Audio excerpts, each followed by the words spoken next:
So, you want to create your own sweaters, scarves, socks, ties, or blankets? Or are you just looking for an accessible and reasonably inexpensive hobby that some say has very calming, even meditative, aspects? And now you're wondering about the differences between knitting vs crochet. Let me take you by the hand and guide you through the pros and cons of each respective craft. You are probably wondering which of the two is easier for beginners and possibly even which hobby might be better for you. And this post will answer all of these questions and address a couple of facts you might not even be aware yet. Anyway, let's dive right into it.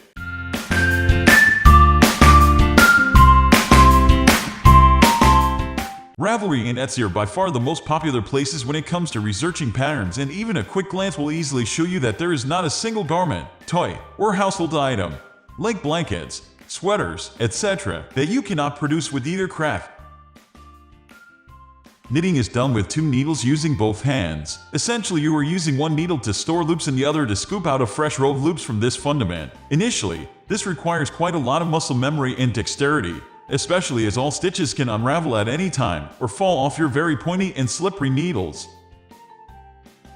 It also means that knitting patterns often require various means and additional tools to shape fabric, put stitches on hold, or for picking up stitches. Three-dimensional objects can be particularly difficult to create and may require a full set of 5 double-pointed knitting needles.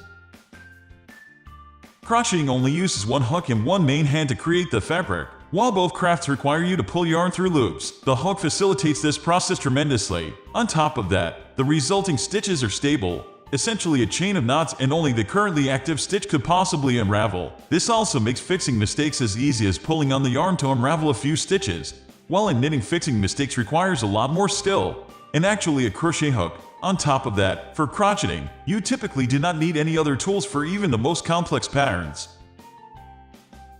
These days, most commercially available garments in retail stores are knitted, even those that may not look like they were. T-shirts, sweaters, socks, or undergarments are typically made out of jersey, a particular fine machine knit fabric. Most people will associate knitting with garments, and there's a sheer unimaginable amount of patterns available to hand knitters. If that's what you're looking for, crocheting will probably disappoint you, as the fabric is constructed solely using the loops, stitches on the needles. Knitting patterns typically follow a very logical form. This makes it very easy to create uniform smooth fabric, like a rectangle or a tube, but considerably difficult to knit more elaborate structures. Intricate color work can be a lot easier, though. In crochet, stitches are mostly formed by piercing through previous rows. The result will typically be a thicker and bumpier fabric with quite a lot more texture, or one with lots of decorative holes in it. It typically also uses more yarn compared to knitting and is quite a bit less stretchy, as adjacent stitches are not connected in a direct way.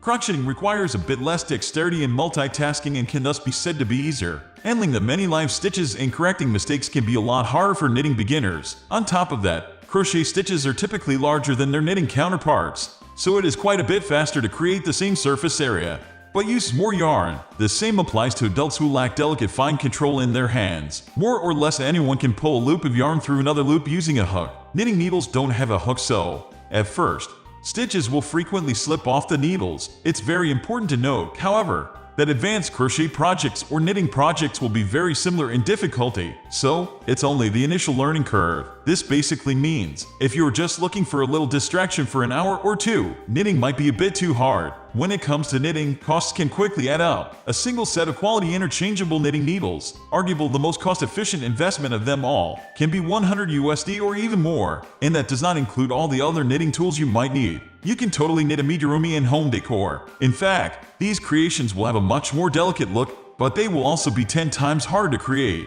In crochet, toys actually count among the simple beginner projects, while in knitting you probably need maybe even years of experience. I'd like to contest that view, or rather put that into perspective. As I said, forming a crochet stitch is a bit easier due to the hook, so, as a bloody beginner, you will probably knit the same area much slower than you would crochet it. On top of that, you can easily stack multiple stitches, e.g., treble crochet on top of each other in crochet. Stack increases are possible in knitting too, but that's a very advanced technique, and that makes it even faster. However, it's very important to note that these kinds of techniques create a different, much lacier fabric with holes. Up until now, I mostly talked about the differences between crochet and knitting, but there are also many things that unite them. First of all, a lot of knitting techniques require a crochet hook and vice versa, so no matter which of the two you pick, you will benefit a lot from dabbling a bit in the other craft as well. So, here's what I would recommend. First, think about the project you want to create. Sweaters, toys, blankets, you name it. And then use Google or Pinterest and search for the respective crochet and knitting patterns. I guarantee you that one craft will probably speak more to you. Besides, it's not like you cannot learn the other craft later on. In fact, I personally believe that the synergies between crocheting and knitting should be explored in greater depth. Knitting a blanket and adding a delicate, lacy crochet border can look as stunning as adding a beautiful little crochet cuff to knitted socks. We are going to end this video right away. If you have any query or information to share, please leave a comment below. Thanks for watching.